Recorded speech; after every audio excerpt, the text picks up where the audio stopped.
Okay, so this is like part two of the love in action question. So um, I'm just going to be honest.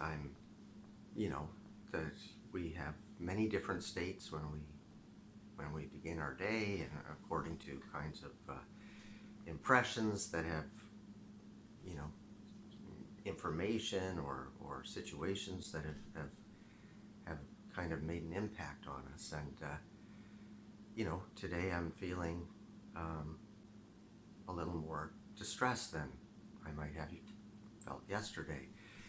So, how does any of this that we're talking about relate to anything? I'm going to try to uh, to look at, well, how do we bring kinds of ideas, or how do they impact how I live my day? What might I try to begin to experience these forces?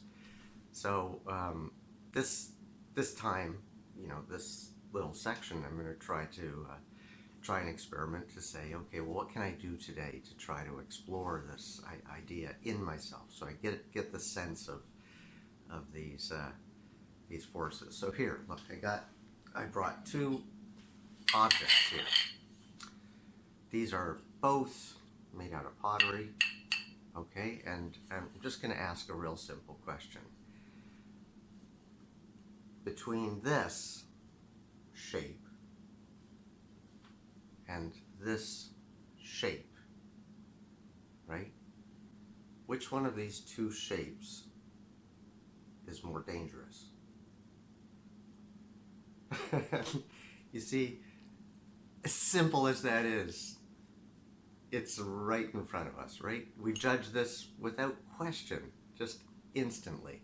We judge this and we look at this shape and we say, oh, this is more dangerous. If this were to get thrown at me, one of these points would possibly, bump into me and it would hurt. And so, that's a really, really basic idea, really basic, understanding of what judgment is. We look out at the world and we look at things and we say, oh, that's a danger, and that is not a danger. So the opposite of danger is kind of like opportunity, and this is just the very basic, judgment mechanism. So let's look at our environment and look at it that way and say, and in terms of the judgment, we even use this kind of word, like, what happened when you had an accident? Well, I misjudged something. My judgment was erroneous. It did not correspond to reality. So pointy and round are really, really fundamentals of judgment that we begin to learn as very, very small children. We have some experience where we bump into something and it's pointy and it hurts, and we bump into something round and it doesn't hurt, and very quickly we begin to understand that pointy things are dangerous and round things are less dangerous. And so this goes very, very deep into our, you could say it really is unconscious, because we don't consciously think, oh, that's pointy. We just recognize that it's dangerous. And so, you can ask any child or anybody, draw a picture of something, of an animal. Draw a picture of a monster, or an animal that's dangerous. And I guarantee you it'll be filled with all kinds of pointy, objects. Draw a picture of something that's loving. It's going to be round and cuddly and soft. You see, soft, hard, pointy, round. These are the basics that form the judgment mechanism. At the other spectrum, of course, is just, oh, I appreciate. I'm moving into the direction of just appreciating. I'm not looking at this from the point of view of judging it, which leads to, is it a danger, is it a threat, or is it an opportunity? But I'm just looking at it and trying to understand, what is it? Ask this kind of question. Questioning is in the direction of of unknowing. It's in the direction of appreciation. It's in the direction of it. Doesn't mean that it is. So let's look out at life. Let's look at our environment. Today we can try that, and try to see that force of judgment and that force of appreciation at work together. How on the one hand I look at things and I need to judge them in order to navigate my environment, in order to make use of it.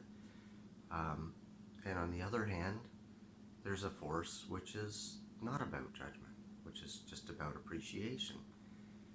So in the practical realm, we can begin to literally experience the operation of these two forces in our life. Now, when it comes to more complicated things, I'll try to give an example from the present of the kind of way that understanding these two forces can affect the way that we approach interacting with life. So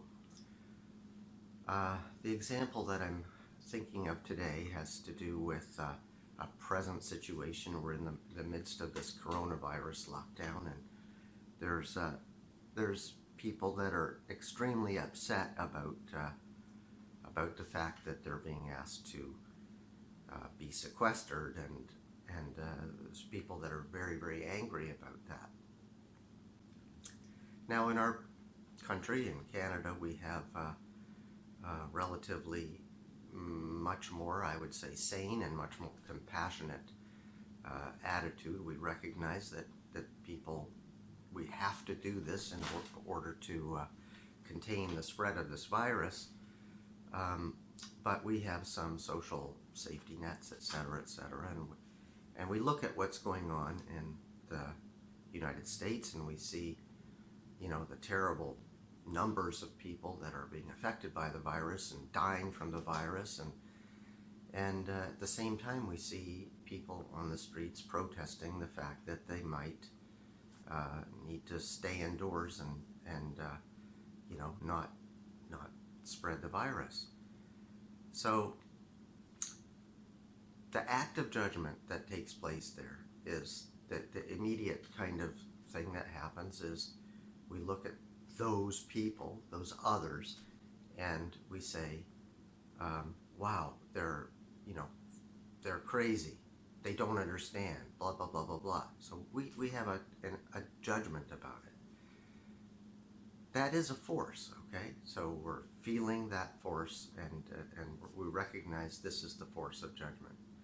So what is the other force? What is the other force that should be present when we're looking out at the world? There's a force of judgment. We need to make a judgment and say, well, that's crazy. What's the other force?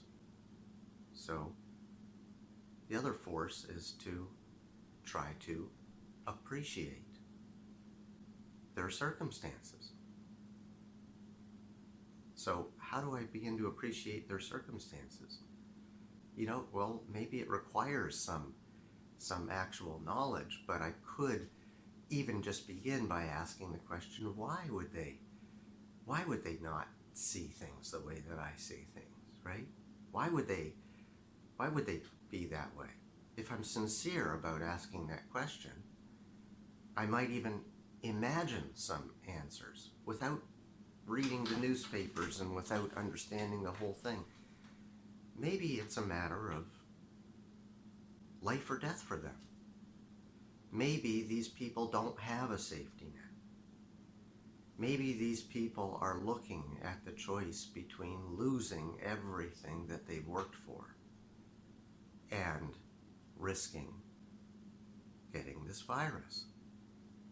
You see, in the exercise of trying to bring these two forces together, there is the force of judgment, and then there's the force of questioning, the force of trying to understand, then the force of finally appreciating, putting myself in their position and saying, they're really in a terrible situation. they may be ignorant people. They are, but in some ways, I have to begin to accept that they may have their real, concerns. They may have to be making difficult choices that I don't have to make, between losing everything that they have and and risking getting this virus. So to me, this is an example of how you take this kind of an idea and you begin to apply it to looking out at life, and kind of like we have the judgment mechanism, which we need to have to say, is this crazy, is this insane, whatever it is. But at the same time, let's back off a little bit from what that judgment leads to, which is othering and hatred and despising others, and actually try to move in the direction of also trying to understand them. This is in the direction of love. So these two forces, together, I think, are essential to having a kind of a right understanding, a way of looking out at the world and containing this tension. There's this tension between these two forces. Now I'm no longer comfortable. I'm no longer just able to, put it in a category and put it away. But at the same time, I'm living their experience. I'm living the discomfort, the pain, what is happening. Well, if I'm living that, I'm probably going to behave differently. If I'm living that as a leader, I'm going to behave differently. And so that's why, really educated people, and I mean, people with a true education, not just an education about, how to make the economy, the stock market, this, that, whatever, but the purpose of human life, how to create that, have some respect for what are we trying to do here on this planet, and creating a situation that recognizes the difficulty that we are in, others are in, the entire planet is in. So I think I've kind of done my best to try to illustrate this love in action thing, and I think that this is a practical way that we can try to actually experience it. So, thanks.